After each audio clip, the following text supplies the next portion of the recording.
తన పని 7వ దినములోగా పూర్తి చేసి తాను చేయవలసిన తన పని అంతటి నుండి 7వ దినమున విశ్రమించెను. బాగా వినాలి, ఇక్కడ 7 అనే సంఖ్య కనబడుతుంది. అలాగుననే రెండవదిగా జల ప్రవాహము రప్పిస్తానన్నారు దేవుడు. జల ప్రళయముతో ప్రపంచాన్ని నాశనము చేస్తానని చెప్పి 7 దినములు గడువిచ్చారు. ఎన్ని దినాలు? గట్టిగా చెప్పాలి. 7 దినాల్లో మీరు ఓడలోనికి వెళ్ళిపోవాలి. మేము 7 దినాల్లో వెళ్ళాం, 8వ దినానికి వెళ్తామంటే అప్పటికేమొచ్చేస్తుంది? ఇంకా జల ప్రళయం వచ్చేస్తుంది. 7 దినములలో వెళ్ళిపోవాలి. 7 అనే గడువు దేవుడిచ్చారు. 7 దినములలో నోవాహుతో కూడా ఓడలోనికి వెళ్ళవలసిన సమస్తము సామాగ్రి అంతా కూడా ఓడలోనికి చేర్చుకోవాలి. కనుక 7 అనే సంఖ్య బైబిల్లో ప్రధానముగా మనకు కనబడుతుంది. ఇక 3వదిగా చూసినట్లయితే ఏశావు తన సహోదరుడైన యాకోబును చంపడానికి వస్తూ ఉంటే తన యొక్క సహోదరుడైన ఏశావు యొక్క కోపము చల్లారాలని, తక్కువైపోవాలని యాకోబు ఏం చేశాడు? 7 మార్లు సాష్టాంగ వారి అన్నకు నమస్కారము చేసినట్లుగా బైబిల్లో చూస్తున్నాం. 7 అనే మాట బైబిల్లో అనేక చోట్ల మనకు కనబడుతుంది.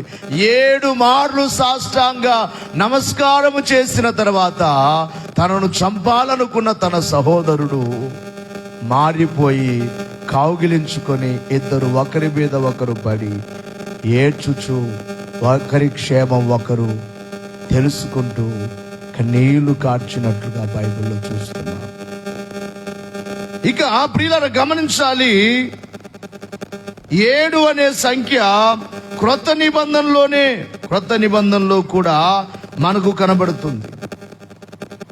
యేసుక్రీస్తు వారి యొక్క జీవితము లేక ఆయన సేవ 33.5 సంవత్సరాలు. అంటే ఈ 33.5 సంవత్సరాలను మనము 7 భాగములుగా చెప్పవచ్చు. వీళ్ళరా ఒక మాటలో చెప్పాలంటే 7 భాగములుగా ఆయన యొక్క సేవ మనం చూసినట్లయితే వీళ్ళరా సేవా కాలము 3 సంవత్సరాలు 6 మాసములుగా 3 సంవత్సరముల్లోని 6 మాసములు 36 మాసములు. దీనికి మరొక 6 మాసములు కలిపిన 42 మాసములు. ఈ 42ను 7 చే భాగించిన ఎడల 6 7లు వచ్చుచున్నట్లుగా మనకు కనబడుతుంది. 6 నెలలు 3 సంవత్సరాలకు ఎన్ని 6లు అవుతాయి? గట్టిగా చెప్పండి. 6 నెలలు ఒక్కటేసుకోండి. సంవత్సరంలో 2 సంవత్సరాలకు 4, 3 సంవత్సరాలకు 6. ఈ 6 సంవత్సరాలు, ఈ 6 భాగాలు, మరొక అర్ధ సంవత్సరం 6 నెలలు. అంటే సేవ ఎంతకాలం చేశారు? 3.5 సంవత్సరాలు. అంటే 7 అనే సంఖ్య ఆయన సేవలో కూడా కనబడుతుంది.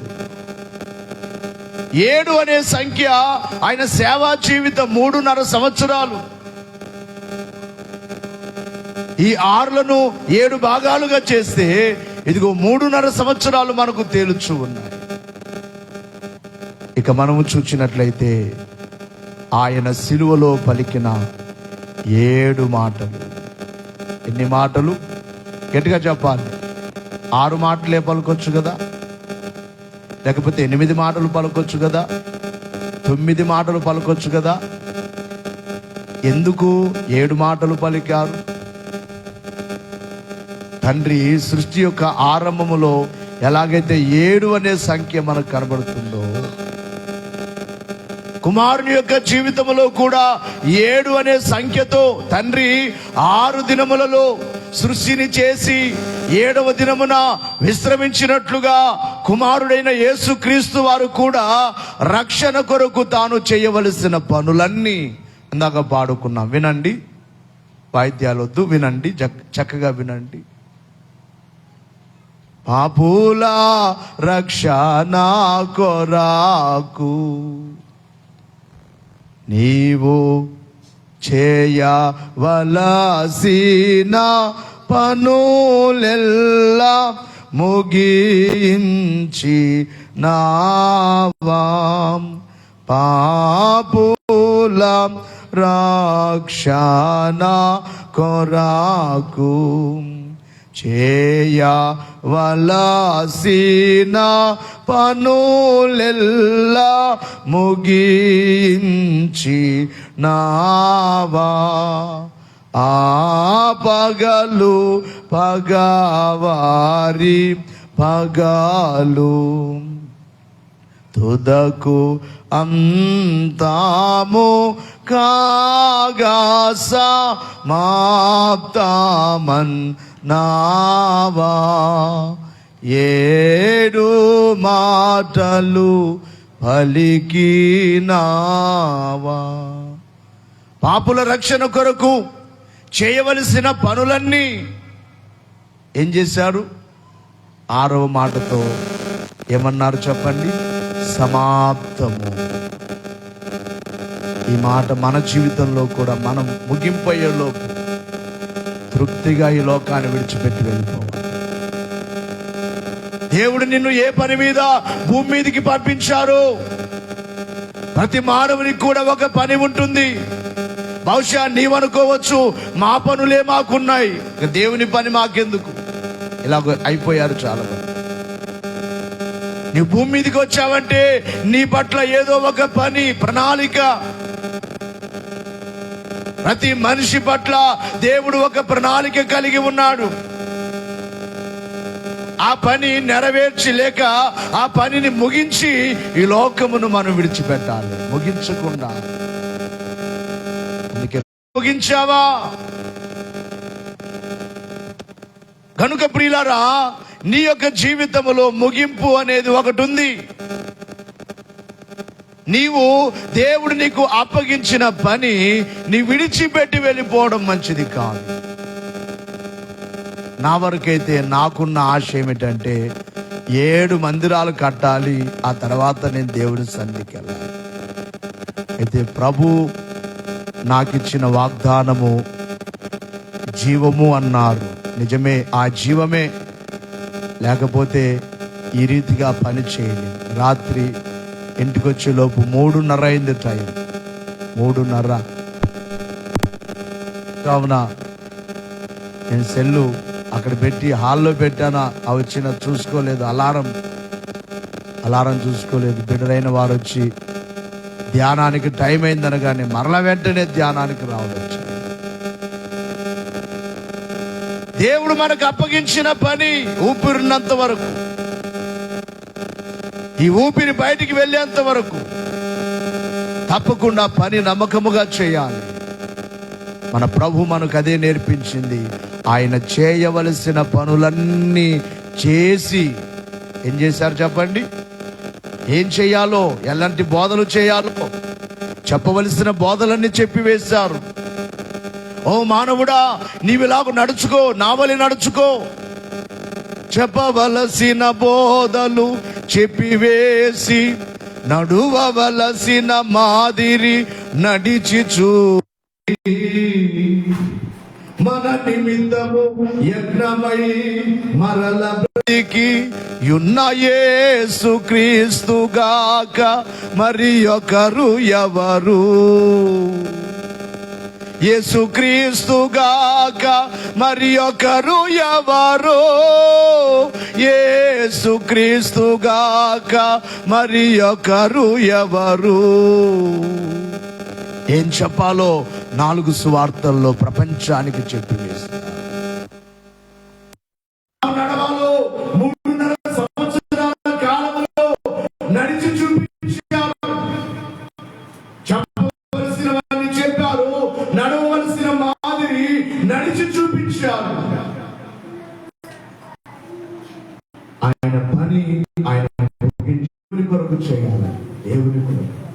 ఎవరైనా సేవ చేస్తామంటే మీకు అవకాశం. బైబిల్ మిషన్లో మేము సేవ చేస్తామయ్యా, స్త్రీలైనా కావచ్చు. మన ఒక అమ్మాయి వచ్చి, అయ్యా నేను సేవ చేస్తానయ్యా అంటుంది. అమ్మాయి చదువుతుంది, ఇంటర్ చదువుతుంది. బైబిల్ ట్రైనింగ్కి వెళ్తానయ్యా అంది. అమ్మ వెళ్తూ చదువుకో, నువ్వు సేవ చేస్తుంది. మేము ఒక 5-6 సంవత్సరాల కిందట ఒకసారి, మీకు గుర్తుకుందో లేదు, ప్రభాకర్, లూకా, రూబేను, కొంతమంది మనం వెళ్ళాం. అలేకోటకు వెళ్ళాం. ఒకసారి ఒక వ్యక్తి అక్కడ చాలా సీరియస్గా ఉన్నాడు. బెంగళూరు నుంచి వెనక్కి పంపించారు. ఒక 1 నెల రోజులు హాస్పిటల్లో ఉన్నాడు. డాక్టర్లైన వారు ఇక వైద్యము చేయడానికి లేదు, చచ్చిపోతావు, పో బయటికి, ఇంటికి వెళ్ళిపో అన్నారు. అక్కడ మన కుమారుడు, రేపు సోమవారం ఆ కుమారుని యొక్క ఇల్లు, మన ఆత్మీయ కుమారుడు, నేను వారి సేవకు వచ్చినప్పుడు నాకు బాగా గుర్తు. వారి తల్లి వారి ఇంట్లోనికి, అయ్యా పైన తల తగులుతుంది, మీ తలకు తగులుతుంది, వంగిరండి అయ్యా అంది. గుడిసె అంటే మామూలుగా ఏదో మనం వేసుకునే గుడిసె కాదు, ఇంత ఇట్లో ఉంది గుడిసె. అలాంటి గుడిసెలో ఉండేవారు. ఆరంభంలో నేను వారింటికి ప్రార్థనకి వెళ్ళినప్పుడు ఆ గుడిసె అలాగ నేను చూడకుండా వెళ్ళిపోతుంటే, అయ్యా ఆగండి, కొంచెం తల కిందికి, తెలుగు రాదు, అయ్యా నోడయ్యా, స్వల్ప నోడి భయ్యా అని అన్నారు. ఈ రోజున ఆ బిడ్డలకు దేవుడు 3 గృహాలు ఇచ్చారు. ఎన్ని గృహాలు? బూదాల్లోకి ఇల్లు, ఎక్కడ?